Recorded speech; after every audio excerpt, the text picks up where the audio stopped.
Si Raya at ang mahiwagang saging. Noong unang panahon, may isang matapang at mausisang dalaga na nagngangalang Raya.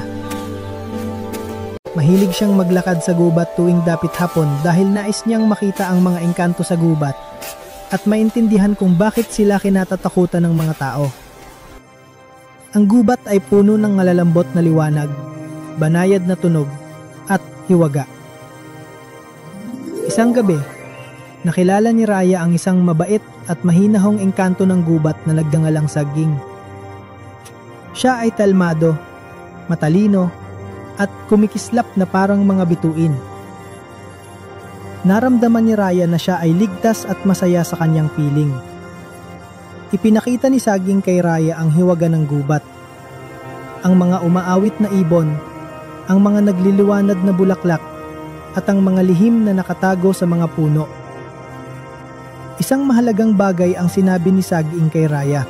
Makakapanatili lamang ako sa mundo ng tao ng panandalian. Pagkatapos nito, kailangan kong bumalik sa gubat kahit ang pag-ibig ay hindi kayang baguhin iyon.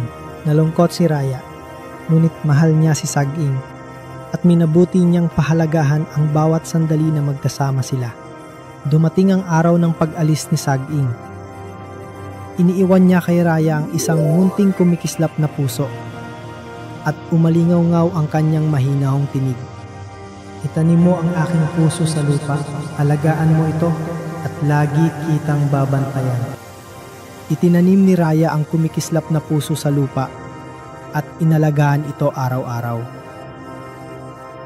Di nagtagal, may lumitaw na maliit na usbong.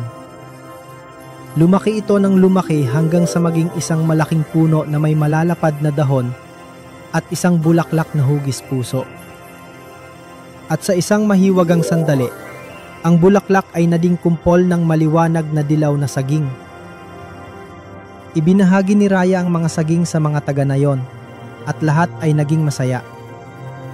Mula noon, ang saging ay hindi lamang naging prutas, naging sagisag din ito ng pag-ibig, pag-aaruga at pagtitiyaga.